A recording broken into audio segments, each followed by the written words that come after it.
자, 성도님 안녕하세요. 반갑습니다. 박균현 목사입니다. 그동안 잘 지내고 있었죠? 우리가 같이 기도하고 또 광고했던 것처럼 우리 소그룹 모임을 진행하려고 하는데요. 코로나 때문에 우리가 자주 보지 못하고 또 교회 모이기가 쉽지 않은 그런 상황이지만 그래도 우리 신앙을 위해서 또 하나님을 알아가는 시간을 갖기 위해서 소그룹 모임을 온라인으로 조금씩 시작해 보려고 합니다.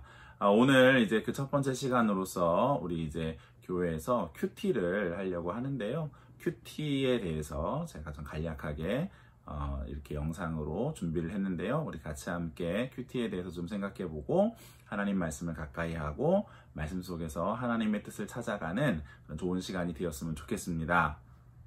자, 제가 제목을 하나님을 알아가는 큐티 합시다 라고 정했습니다. 그래서 이 시간 큐티에 대해서 좀 한번 우리 같이 함께 알아가려고 하는데요. 이 동영상은 크게 세 단락으로 이제 나누어져 있습니다. 첫 번째, 큐티는 무엇인가요? 그래서 큐티의 정의에 대해서 먼저 함께 말씀을 드릴 것이고요. 두 번째, 큐티는 어떻게 하나요? 해서 이제 큐티의 순서, 큐티의 방법에 대해서 이제 말씀을 드릴 예정이고요. 세 번째, 큐티할 때 이것만은 꼭 주의하자. 그래서 큐티할 때 주의할 점, 주의사항에 대해서 말씀을 드리려고 합니다. 자, 그러면 첫 번째 시간, 큐티는 무엇인가요? 큐티의 정의에 대해서 함께 말씀을 좀 드리려고 하는데요. 큐티는 영어 약자 그대로 quiet time, 조용한 시간입니다. 큐티는 조용한 시간이다. 그래서 큐티는 하나님의 말씀인 성경 말씀을 읽고 그 말씀을 깊이 묵상하고 그리고 기도하는 조용한 시간입니다. 그리고 그 말씀을 삶으로 적용으로까지 이제 이어져 가게 되는데요.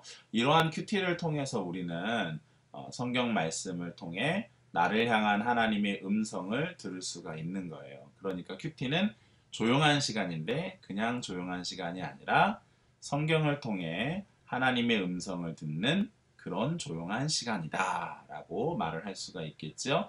큐티를 할 때 준비물이 필요합니다. 준비물 크게 세 가지 정도 필요한데요. 하나님 말씀을 읽어야 되니까 성경책이 필요하겠고 그리고 그것을 기록해야 되니까 이제 노트와 필기도구가 필요한데요. 필기도구는 저는 두 가지 색깔 이상으로 준비하시는 것을 꼭 추천해 드리고 싶습니다. 이따가 이제 말씀을 나누다 보면 함께 이제 강의를 듣다 보면 그러면 이제 알게 되실 것 같아요. 성경책은 꼭 종이로 된 성경책이 아니어도 되고요. 핸드폰에 있는 어플이나 혹은 뭐 큐티책을 이용할 수도 있겠고 우리 교회는 이제 생명의 삶을 이용하려고 하고 생명의 삶에 있는 스케줄을 따라서 이렇게 진행하려고 하고요. 이제 조금 더 이 큐티가 이제 자리를 잡고 나면 이제 거기에 이제 소그룹 나눔이 있어요. 성경 공부가 있는데 그것도 같이 함께 진행할 계획으로 이제 가지고 있습니다. 네, 그래요. 자, 그렇게 하고 그러면 큐티는 자, 그럼 다음 큐티는 어떻게 하나요? 큐티는 어떻게 할까요?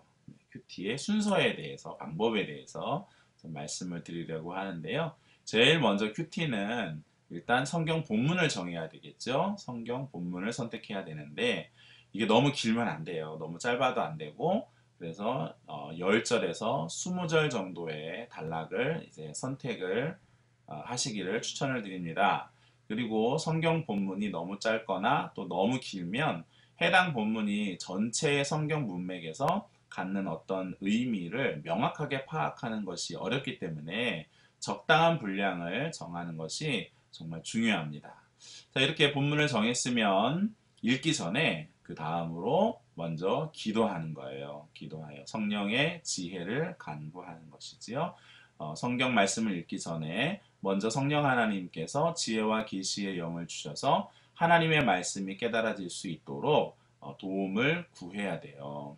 그래서 에베소서 1장 17절에 보니까 우리 주 예수 그리스도의 하나님 영광의 아버지께서 지혜와 계시의 영을 너희에게 주사 하나님을 알게 하시고 라고 말씀이 되어져 있는데 사도 바울이 에베소 교회를 위해서 기도할 때 너희가 하나님을 알아갔으면 좋겠는데 그 하나님을 알아가는 방법으로 하나님께서 지혜와 계시의 영을 성령을 너희에게 꼭 부어줬으면 좋겠다라고 가르쳤습니다. 이 에베소서 1장 17절에 있는 이 말씀처럼 우리는 큐티할 때 하나님 말씀을 읽고 깨닫기 위해서 하나님으로부터 지혜를 구하는 시간을 반드시 가져야 됩니다. 이렇게 기도할 수 있겠죠. 예를 들어서 하나님, 이 시간 제가 하나님의 말씀을 묵상하려고 합니다. 성령님, 말씀을 묵상하는 중에 말씀이 깨달아질 수 있도록 지혜를 주시고 하나님의 말씀이 들려지는 시간이 되게 하여 주옵소서. 예수님의 이름으로 기도합니다. 아멘. 네, 뭐 길게 할 필요 없어요. 간단하게 정말 필요한 기도를 하나님께 드리면 됩니다. 자, 그렇게 해서 이제 이제 기도를 마치고 났으면 이제 성경 읽기에 들어갈 텐데요. 성경 읽기는 3번에 걸쳐서 3번으로 나누어서 3번을 반복해서 읽는 것을 저는 방법으로 제안하고 싶은데요. 의미를 생각하고 또 화자를 파악하고 상황을 정리하면서 읽어야 되기 때문에 그렇습니다. 자, 그래서 첫 번째 읽기, 성경을 첫 번째로 읽을 때에는 성경에 나와 있는 단어들의 의미를 생각하면서 천천히 읽습니다. 그리고 나서 이제 두 번째로 읽을 때에는 이 성경의 상황 속에서 화자가 누구인지, 지금 누가 이야기를 하고 있는지, 대화를 나누고 있다면 이 부분은 누구의 말이고 이 부분은 누구의 말인지 구분해 가면서 다시 한 번 더 읽는 거예요. 그냥 이게 좋다 이렇게 마음으로만 생각하는 것이 아니라 누가 누구에게 지금 이야기하고 있고 이 말은 누구의 말인지를 생각하면서 읽는 것이죠. 그렇게 하면서 이 본문의 상황을 파악하는 거예요. 때에 따라서 이 상황을 파악하기 위해서 우리가 선택한 성경 본문보다 앞에 있는 한 10절 정도를 다시 읽는 것도 이 상황을 파악하는 데 큰 도움이 될 수 있겠습니다. 그리고 나서 이제 세 번째로 읽을 때에는 이 성경 본문 안에 어떤 문제의 상황이 있잖아요. 그 상황을 파악했으면 이 상황에 대한 예수님 또는 뭐 사도나 혹은 구약 성경이면 선지자가 되겠죠. 이 상황에 대한 예수님, 사도나 선지자의 말씀을 이제 정리를 하는 거예요. 그렇게 정리를 하고 나면 이제 무엇을 해야 되느냐? 말씀을 적용을 해야 되는데요. 여기서 적용할 때 정말 중요한 점이 두 가지가 있습니다. 하나는 군중과 나의 유사점을 찾아야 돼요. 여기 나와 있는 예수님이 아닌 어떤 문제가 되고 있는 군중, 사람들과 또 내가 가지고 있는 유사점을 찾아야 돼요.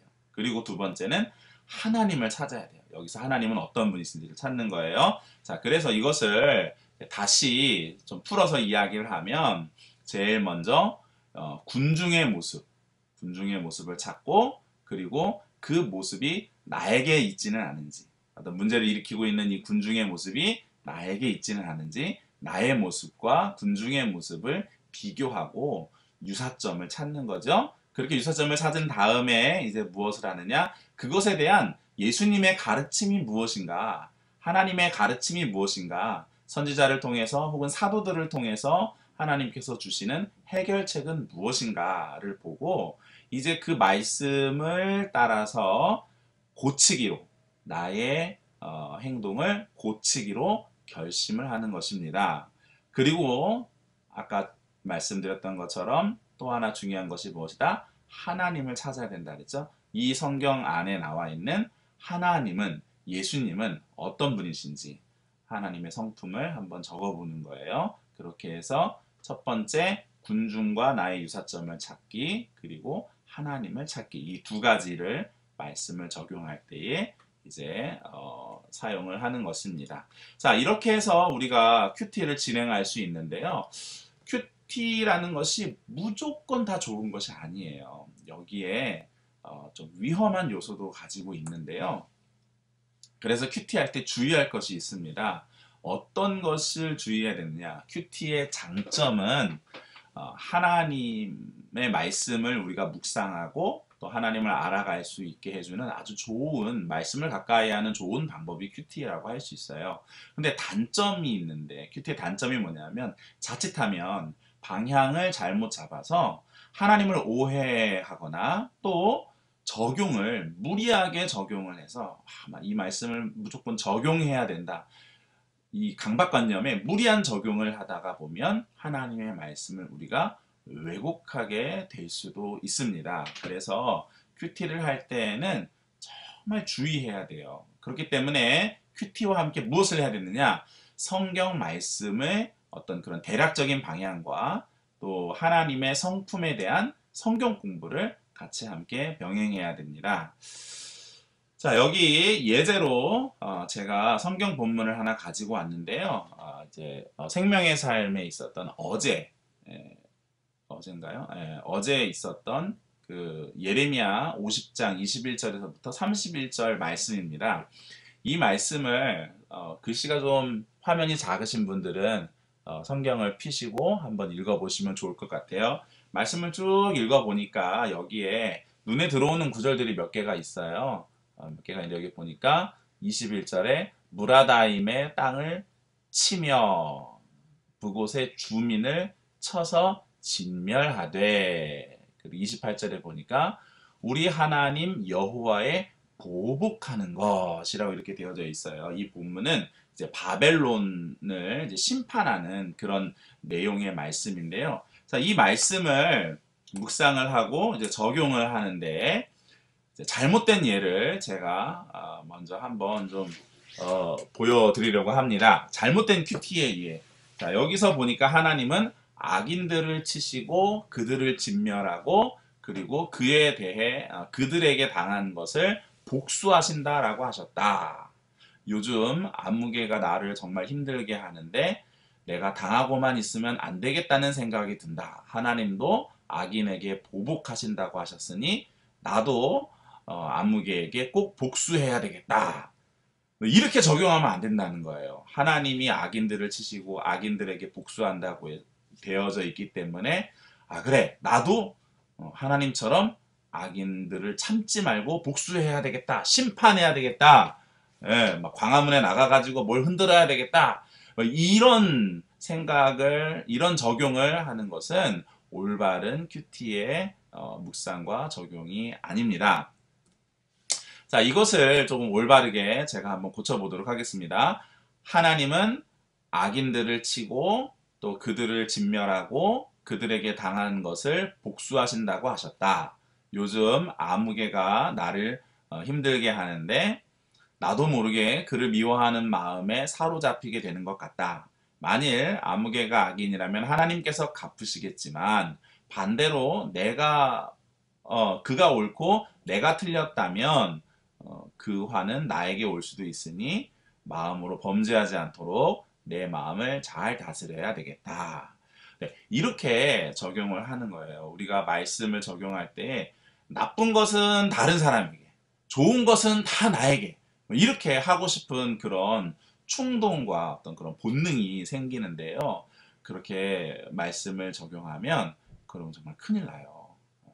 그래서 말씀을 적용할 때는 항상 겸손한 자세로 말씀에 있는 어떤 그 군중, 문제를 일으키고 있는, 예를 들어서 지금 이 본문에서는 바벨론이라고 할 수 있겠죠. 바벨론과 나와의 유사점이 있지 않은지를 먼저 찾아보고, 그리고 내가 하나님께서 말씀하시는 진멸의 대상이 아니라 하나님께서 말씀하시는 축복의 대상이 될 수 있도록 말씀을 적용해 가는 것이 중요합니다. 또 다른 말씀을 하나 더 예로 제가 지금 가지고 왔는데요.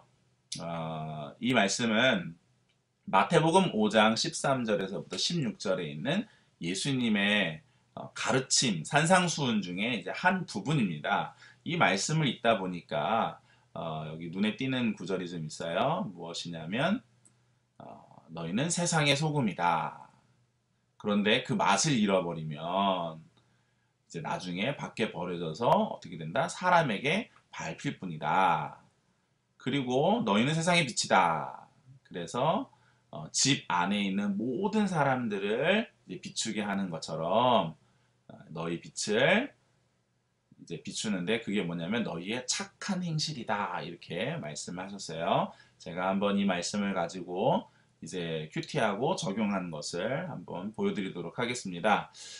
자, 앞에서 이 본문 앞에서 이 구절들 앞에서 예수님을 잘 믿는 사람에게 복이 있다고 하셨다. 요 앞에 이제 팔복에 대한 구절이 있어요. 그래서 비록 박해도 있고 어려운 일도 있을 수 있지만 그렇다고 해서 나의 정체성을 잊어서는 안 될 것이다. 오늘 성경 속에서 예수님은 나의 정체성이 세상을 짜게 하는 소금이며 사람들을 밝게 비추는 빛이라고 말씀하시고 있으시다. 그리고 세상을 짜게 하고 밝게 비추는 방법으로서 착한 행실을 말씀하셨다. 착한 행실, 나는 착한 사람일까? 나는 스스로 나쁘지 않은 사람이라고 나를 평가했다. 하지만 나는 정말 착한 사람일까? 착한 사람이라는 말에 자신이 없다면 어쩌면 나는 나쁜 사람일지도 모르겠다.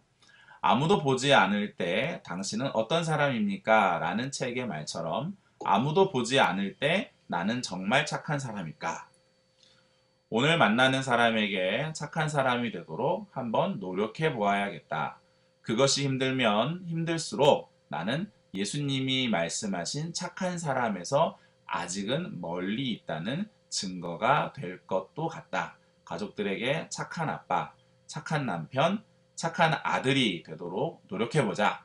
만나는 사람들에게 착한 이웃, 착한 신앙인이 되도록 노력해보자. 그리고 나의 현 주소를 점검해보고 예수님께 인정받는 사람이 되도록 노력해보자. 그리고 이제 기도를 이렇게 한번 기도하는 마음으로 적어봤습니다. 하나님, 스스로 교만해져서 나는 괜찮아 라고 생각하지 않게 하시고 가족에게 만나는 사람들에게 그리고 하나님의 영광을 보여줄 수 있는 소금 같은 빛과 같은 사람이 되게 하소서. 예수님의 이름으로 기도합니다. 아멘. 이렇게 할 수가 있겠죠? 자, 이렇게 큐티에 대해서 간단한 강의를 좀 한번 이렇게 나눔을 만들어 보았습니다. 이렇게 해서 큐티에 대한 짧은 소개를 또 강의를 마치려고 합니다. 이제부터 이제 중요한 것은 우리가 말씀을 읽고 또 묵상하고 또 그 말씀을 적용하고 어떻게 하면 하나님의 뜻대로 살아갈 수 있을까 우리가 고민하면서 참된 신앙인의 모습으로 살아가도록 실천하는 것이라고 생각이 되어지는데요. 이제 말씀을 같이 함께 묵상하면서 나아갔으면 좋겠고요. 우리 교회에서 이제 같이 함께 또 말씀을 묵상했으면 좋겠는데요. 아까 말씀드린 것처럼 생명의 삶에 있는 스케줄을 따라서 그렇게 진행했으면 좋겠습니다. 꼭 책을 구입하시지 않으셔도 됩니다. 제가 인터넷에 들어가 보니까 두란노 홈페이지에 들어가서 보면 그 큐티 캘린더라고 이런 그 메뉴가 있어요. 그래서 그 메뉴에 눌러서 들어가서 보니까 뭐 그날 큐티에 대한 말씀이며 또 본문에 대한 설명이며 또 다른 읽을 거리며 이렇게 쭉 기록되어져 있더라고요. 그래서 사시지 않고 이제 거기 가서 보셔도 되고요. 또 책을 사셔서 책을 가지고 거기다 이제 수기로 직접 기록하시면서 이렇게 하시면 뭐 좀 더 편할 수 있겠죠? 그렇게 하면 좋을 것 같고요. 이것과 함께 이제 병행해서 이제 이 영상 이후에는 이제 어떤 영상을 제가 이제 준비하고 있냐면 이제 성경을 창세기부터 시작해서 요한계시록까지 이제 한 권씩 이제 창세기는 어떤 내용이 있는지, 출애굽기는 어떤 내용이 있는지, 여기에 나타난 하나님은 어떤 하나님인지 이제 성경의 내용을 가지고 아주 막 이렇게 어려운 이야기가 아니라 우리가 그냥 성경을 알아가는 차원에서 필요한 이야기들을 우리가 큐티하면서 이제 방향이 좀 이렇게 삐뚤어지지 않을 수 있도록 우리가 왜곡하면 안 되잖아요. 그래서 하나님의 말씀을 잘 이해할 수 있는데 도움이 될 수 있는 그런 영상들을 좀 한번 만들어서 제가 이제 올리려고 해요. 그래서 기대해 주셨으면 좋겠고 또 우리가 하나님의 말씀을 알아가는 기쁨이 우리 성도님들 가운데에 계속 있었으면 좋겠습니다. 네, 감사합니다.